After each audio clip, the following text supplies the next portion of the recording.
And there we have it. Welcome to KC Sports Tonight, Monday, January 13th, a.k.a. postseason week here in Kansas City. What's felt like a simultaneously very long and very short regular season now in the books. And we can look ahead to the divisional round matchup. Chiefs drew the 4 seed in the Houston Texans, who they actually just faced 23 days ago. I did the math there, Gabe, and it feels like it was 6 months ago because of all that has happened between now and then. That was actually the second game in that 3-game and 11-day stretch. So first, let's just talk about the draw. Your thoughts kind of watching the AFC's wild card round unfold this weekend and how it panned out for Kansas City. I think that I spent the weekend hoping that the Chiefs would I don't think that they needed to be scared of, but I think that the ideal world was that they wouldn't have to play a divisional opponent a third time this season. I know that they really played the Broncos one time trying, and so the Broncos wouldn't have been a disaster would have been helpful because that would have meant that they had beaten the Bills. But I think all things considered, the Texans were the second best outcome. The only thing that would have been better is just playing the Steelers because the Steelers are not a playoff threat at all, and that proved to be the case when they played Baltimore. So I think the Texans is a solid outcome. I actually think that there's an argument to be made that having Buffalo and Baltimore play each other and playing that late game Sunday night and having it be, and I think if you're a Chiefs fan, get your focus set on Saturday, win that game, and then turn your focus to Sunday night and hope that it is a close, mentally and physically exhausting game for both of those teams. But I think that playing Houston is in a great spot because we've seen what the Chiefs look like against Houston the first time around, and we've seen what Houston has been. And I thought that Saturday really was kind of more about the Chargers not taking advantage of the slow start that Houston had, more so than it was about Houston being some overwhelmingly fixed team. I mean, on Christmas Day, which is even more recently than the last time that we saw the Chiefs play the Texans, they lost 31-2 to the Ravens. So we have atrocious. So we have tons of evidence that Houston has not looked incredible against great teams in recent weeks. And I think that what we saw Saturday from the Chargers is kind of emblematic of them giving the game away because Houston really could have been in a much bigger hole given that it could have been 14-0 right out of the gate. And to Houston's credit, they played great defense in the red zone, and they got a stop right after they turned the ball over on their first offensive play of the game. But overall, I just feel like it's a good spot for Kansas City to be in, and I like the draw. Yeah, this is well, first of all, what Justin Herbert have on Saturday was 4 interceptions? 4 interceptions, 3 all season, then he had 4 against the Texans. Going back to the Chiefs-Texans game at Arrowhead a couple weeks ago, 27-19 was the final score. That was when Patrick Mahomes, all week, we didn't know if he was going to play. He was fresh off of that high ankle sprain, did some soft practicing, finished with 28 for 41, 260 yards, a touchdown in the air, and a touchdown on the ground on the first drive of the game. My favorite quote from after that game was he said, "I wasn't worried about if I could run, but I was worried about if I could stop." And his solution was just not stopping and taking barreling it in into guys to score the exactly. touchdown. Yeah, that's one way to do it. So how do you imagine, we'll scroll down to our next topic here for folks watching us, previewing this time around with a healthy Patrick Mahomes, granted a Texans team that's coming off of a big win over the Chargers.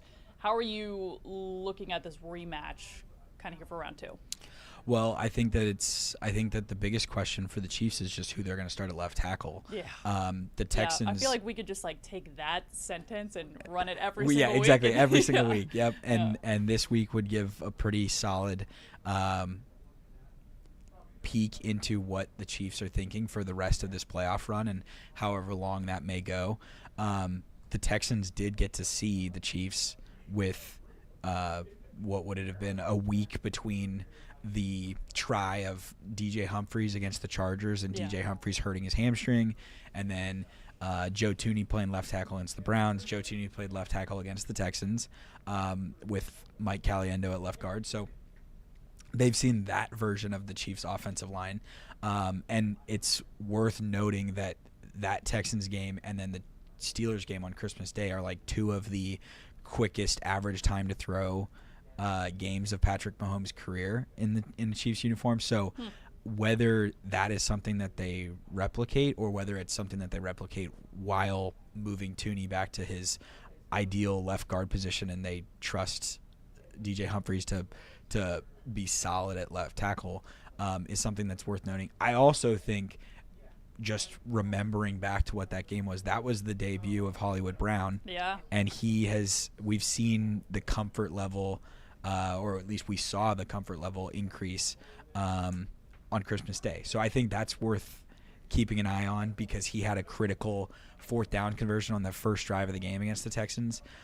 He had several really critical catches against the Steelers, and I think he was second or third in targets in that Steelers game. So I think as we see more and more of what the Chiefs want to look like, they've also gotten past the point where the DeAndre Hopkins snap count matters toward whether it's a 5th or 4th round pick. Like that's already determined it's going to be a 5th round pick going to the Titans. Did you factor that? Did you know that was going on the whole time? I think that most people who are in the weeds on Chiefs snap counts were questioning why the Justin Watson versus DeAndre Hopkins snaps were the way that they were. Yeah. And that was the plausible explanation. And because they were winning enough, it didn't truly matter. So that's kind of where I'm like, what does the real open everything up and throw the whole playbook at the playoffs? What does that look like? And that's what I'm really excited about on Saturday. Yeah. Let's talk about, first of all, I'm very excited for tomorrow. So for folks listening to this, the media breakout usually goes, we'll hear from Patrick Mahomes and Andy Reid on Wednesday, Chris Jones and Chiefs coordinators on Thursday, and then Andy Reid for a quick minute on Friday. That's all bumped up a day this week. So we'll hear from Patrick Mahomes and Andy Reid tomorrow. New dad, Patrick Mahomes, by the way, one day after the birth of his third child will be taking the podium. But we'll get an injury update too, which is obviously very important because there are a bunch of question marks. One, Chris Jones hasn't played since the week before the Christmas Day game, going down with that calf injury. These starters will have had 24 days of rest now. What are you looking forward to most kind of this week? A storyline or two you're following just specifically in the Chiefs camp going into Saturday? Well, I think everybody nationally is going to talk about rest versus rust. Yeah. I know that the Chiefs, we've had evidence for years of the Chiefs looking really, really good in week ones, and that's when everybody is coming off of a long break. The Texans obviously played last week, but I think that it's important to note that, yes, the Texans played last week. They also played one of the more physical teams in the AFC, in the Chargers, with it being a Jim Harbaugh team and being a team that really likes to run the football, really likes to rush the passer and get after it with Khalil Mack and Joey Bosa. And with that being said, you're also getting another situation where you've got a warmer weather dome team coming to Arrowhead in the cold in a game where I think the first 4 and 5 weather teams said like the forecast for Saturday is like 28 degrees. Yes. So that's, you'll be there, right? I may or may not be going. I'm not sure, but I know that is not cold to us. It's certainly cold to people who are from Texas and live in Texas. Yeah. Well, relatively. Yeah, I'm comparing it to like the Dolphins game last year, in which it's way, way, way, way better. We were actually talking this morning here in the newsroom about how it's going to be cold this weekend, and we're like, well, is it like relatively compared to where we were this time last year with folks like bringing in cardboard and that kind of thing? But no, the Dolphins, remember, were clearly one. I mean, they were outmatched, but two, could not handle that weather, which who could? But yeah, you bring up a good point. You're playing in, I think it's like 28-degree high on an afternoon game and on a quick turnaround for the Texans. I also think it's worth noting that even from the game that the Chiefs played against the Texans last month, the difference between how much success the defense had defending the Texans pre-Tank Dell messing up his knee and post that moment of the game, whether it was just from the emotional swing or it was the combination of the emotional swing of losing a teammate that everyone in the Texans locker room seemingly loves, and the combination of Tank Dell being an incredible football player who was having a really good game and makes them much tougher to cover when it's Dell and Collins versus when it's Collins and Xavier Hutchinson or Robert Woods, who's in his mid-30s at this point and is not the player that he was back when he was with the Rams. So getting a full game where you can have Trent McDuffie shadow Nico Collins if you want to. You can do those kinds of things, and I, to your point of what you're interested in hearing this week from the podium and injuries, Jalen Watson, are we gonna see him come back? So I think there's different things where the matchups could be getting even more favorable for the Chiefs now versus when they played them in mid-December. So I have a kind of roundabout Chiefs insider look into the Jalen Watson injury. Gabe, I don't know if you saw this story that we did on Channel 5, but a Lee Summit man saw Jalen Watson's tweet asking for a shovel and responded to it and said, no Chiefs players should be shoveling their own driveway. This was right after the big snowstorm. No Chiefs players should be shoveling their own driveway ahead of the playoffs, and offered to do it for him. Watson took him up for it, gave him an autographed jersey, which was amazing, and this fan shoveled Watson's driveway. And so I was interviewing him, and I said, did he say how he's feeling? He said he's doing pretty well. So whatever that means. That means. Read into that as literally or as much as you want. Last point on this was this Texans game was really a get-right game for the Chiefs secondary. Jaden Hicks and Trent McDuffie coming up with interceptions in back-to-back weeks. It's hard to believe that, I think it was like late mid-November maybe, the secondary was having serious issues. I know that was mainly with, teams targeting Najee Johnson and that kind of thing, but it's kind of interesting to me how quickly the secondary figured it out in that stretch in early December. Yeah, and they even got to play the Steelers with the best is relative for the Steelers, but best version of the Steelers second or wide receivers with George Pickens coming back to play in that Christmas Day game. So yeah, they handled things pretty well. I'm extremely intrigued to see whether Watson plays. I also think it's worth noting McCole Hardman could be back, and that could be. I mean, we've seen multiple times, whether it's McCole Hardman or whether it's Kadarius Toney in the Super Bowl, that there's been big kick return and punt return moments in Chiefs playoff games. Even Sky Moore had a huge punt return against the Bengals in the AFC Championship game 2 years ago. And there's how funny the names you're mentioning and the way the tide is exactly. Over the last couple but months. It's just there's been significant punt return and kick return moments in Chiefs playoff history over the last few years, and I think that the evidence, as much as people maybe love the training camp darling of Nico Remigio, the evidence just points to McCole Hardman being a superior special teams guy, and he's a guy who caught a game-winning touchdown in the Super Bowl. So having him back in whatever niche role of the offense you want him in would also be critical. So yeah, I think that's the list this week of what we're looking for is Chris Jones health update, Jalen Watson health update, McCole Hardman health update as well. And we will get you, hopefully, all of those tomorrow. Okay, let's move on to a game that's on our air on Sunday, Ravens at Bills. So the Chiefs-Texans game, Chiefs are 7.5-point favorites. Bills are a 1-point home favorite, which is essentially saying this is dead even. I mean, the ESPN matchup predictor says exactly 50-50. Yeah. Man, I'm excited for getting Saturday, hopefully, and locking in the win so we can look forward to a really, really good game on Sunday. Gabe, you alluded to this earlier, hoping it's a back-and-forth clash that tires both teams out, because hopefully the Chiefs will play the winner of the following week in the AFC Championship. Man, this is like an AFC Championship caliber game in the divisional round. What are you looking for out of Ravens-Bills? Well, it's interesting because there's little to say this year of believing that Patrick Mahomes has been the best quarterback in the world, other than just straight up relying on in the playoffs, he's the guy I trust the most. In the 6 years of him being a starter in his career, he is the guy I trust the most. You've pretty much had to bank on past performance because of the Chiefs' offensive struggles, the injuries to the pass catchers that he's dealt with, all these kinds of things. And in the meantime, we've had the typical thing happen, which is that other people have talked themselves into other people being the best quarterback, or multiple people being better quarterbacks than Patrick Mahomes. One of these guys is going to be, or was, Lamar Jackson's first team All-Pro by the AP.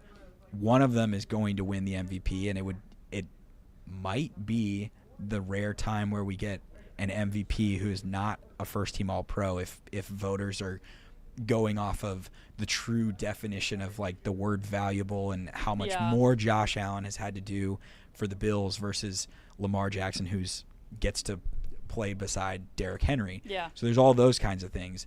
And then you've got the 3 AFC quarterbacks who are Pro Bowlers, being Lamar Jackson, Josh Allen, and Joe Burrow. Yep. So there's these two guys kind of battling to see who gets to take their swing at Mahomes this year.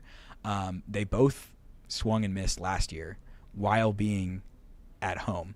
And we have year after year after year of playoff evidence in which Lamar Jackson has played his worst game of the season in the playoffs. So while I believe that the Ravens are really solid, I've heard people say in years past, oh, this is the best Ravens team. Like last year's team, the Ravens had the number 1 scoring defense. It was slightly better than the Chiefs' defense. They had home field advantage, and they didn't get it done. So I am skeptical that the Ravens are going to suddenly go on the road and beat not only Josh Allen, but also Patrick Mahomes this year. Mm-hmm. That's why I'm a little confused that the Ravens are, I think you said 1-point underdogs. I saw this afternoon that they were briefly half-point favorites on DraftKings. So I don't know. That'll probably go back and forth all week long depending on who is betting or what's coming in. But I don't know who I really favor in this week. I know that the Ravens are a bad matchup for the Bills because the Bills struggle stopping the run, and the Ravens beat them 35-10 back in September. September was also a long time ago, so things have changed since then, and the Bills' offense has figured things out to a different level. But I find it hard to believe that Lamar Jackson is going to put together several elite playoff performances in a row when he has yet to do so. It doesn't mean he can't do it. I just think that if there was going to be a year in which people should bet on Lamar Jackson to time after time after time deliver, it would be when he has the home field advantage, and maybe it's the next time that he has home field advantage. I don't think it's the year that he's going to have to go to Buffalo and go to Kansas City when common knowledge or common sentiment is that those are two of the 3 toughest places in the league to play in the playoffs, along with at Philadelphia. So I would lean toward Buffalo. I think if you're the Chiefs, you probably prefer Baltimore because Steve Spagnuolo has shown himself to really figure out a plan for the Ravens and make them one-dimensional or psyche them into throwing the ball an insane amount. And I thought that was the crazy thing Saturday night was when they flashed the graphic and it was the Ravens ran the ball 16 times last year against the Chiefs and they ran it 9 times on the first possession against the Steelers. It was are they gonna learn from it if they get to Arrowhead in 2 weeks? I don't know. History says no, but I'm fascinated to watch, and I think that it could be the best divisional game that we've seen since the 13-second game. Yeah. That's what I'm hoping for. I'm hoping it's that level of game. And again, that one's on KCTV5 Sunday at 5:30. Hopefully we are all watching that, looking for who the Chiefs are going to play next week. Okay, we're going to wrap this up, running out of time here, but I wanted to hit on college hoops. And Gabe, since you're sitting here, I know you covered K-State for a long time. What's happening in Manhattan? And started the year 6-2, have lost 6 of their last 7 now, and that city is on fire in a bad way. specifically, Jerome Tang coming in his first year and taking this team to a roster he largely built. It's not like he inherited this roster and took him to the Elite Eight. Brought in a lot of mid-major guys, brought in Keontae Johnson from Florida to give him another shot. And everyone at Kansas State was like, okay, great, we got our guy.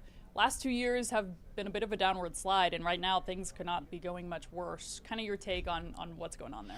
Yeah, I think that there's a disconnect between the fan base and the program, and part of that is how great it was 2 years ago with Noel and Johnson, and Tang beats KU in Bramlage. He stands on the scorer's table and he says, from this point on, expect to win.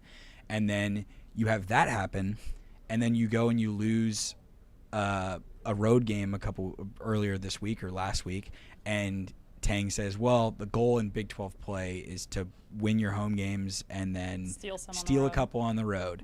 And then you come home and you lose by 30. Yeah. And yes, Houston's a really good program. They're top 5 in every efficiency metric, and they're I think that they're probably better even by the metrics than they are by the AP ranking at this point. And you juxtapose those two takes, and I think that you leave the fan base confused when the fan base also knows that. Do we expect to win, or do we want to steal some or are we just trying to steal a couple games? Yeah. So having those two things said, and then knowing that the roster is being paid what it's being paid, or at least reportedly from several college basketball national outlets, NIL that just makes everything worse. Yes, that it's one of the top 10 or 20 paid rosters in the country, and it's not even a top 10 team in the Big 12.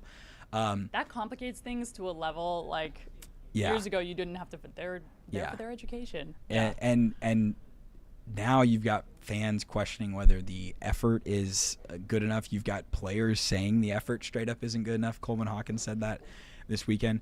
Which is inexcusable. I mean, that should never be your.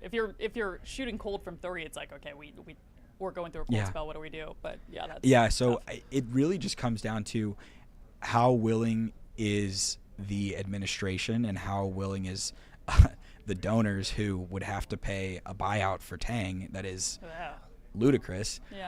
How willing are they to pony up for that? Because in the era of the portal and the era of NIL and having guys just switch teams so frequently, in theory, next year you could bring in another 9 or 10 guys and you could have a fresh slate and you could try it all again, and that could work. It's not a recipe for sustained long-term success, but if you're just going to swing the like whack-a-mole of success or fail and hope to hit every once in a while, changing everything every year is one of the strategies that some college basketball programs are going to try. I don't know if K-State is going to want that, but I just think that right now the fan base seems to be distancing itself from the program, and I think there's having it led by a guy who is constantly on social media tweeting about Illinois basketball, despite the fact he's an active Division I player. I don't think that fans are really loving the Coleman Hawkins experience. I'm really intrigued to see what level of fight and effort they play with when they get KU at home this year, because that's one of those spots where typically you would have some pride, you'd have some university pride and some effort for the name on the front of the jersey. But when everybody is, or most of these guys are like 1-year rentals, who knows? So there's not a lot of evidence that's pointing me toward K-State basketball getting much better throughout the rest of January and February. And I think that there's a decent chance that they'll be playing on like Tuesday in the Big 12 tournament, which when the league is 16 teams, the one thing you don't want to be doing is playing on Tuesday, because that means you are as far away from playing on semifinal Friday night and championship Saturday as possible. At this point. Well, and remember last year, this is a K-State team that kind of rallied towards the back half of the Big 12 season, and Jerome Tang gave an impassioned speech about why K-State deserved a spot in the Big Dance. I think they were the next 4 out or somewhere in that list, but this year's certainly not trending that way. Gosh, I mean, we could go, and we have talked a little bit on the show about how much NIL and the transfer portal have complicated things, and it's happened so quickly. I mean, I've said on the show, I graduated from Wyoming in 2018, no NIL, transfer portal was such a, like, the punishment for transferring was sitting out a year, and that was such a big hurdle to where, you know, I don't know how many people would have actually left, but it felt like a non-starter. Like, you wouldn't consider moving because the hoops you had to jump through to transfer were so annoying and not worth it. So to have that flip on a dime, and then you add in, you know, the Mark Emmer quote at the time of student athletes are here to get an education. I mean, that has flipped to where now it's a career path. I mean, these kids are making money, so it's a mess. Yeah, it's a mess. Yeah, and now they're suing to get 5th years because of their earnings opportunities, and the NCAA is like not wanting to put up any fights. So I think that we're very close to getting to the point where we just give kids 5 years of eligibility with the hope that with 5 years, even if you change schools a couple times, you will actually graduate.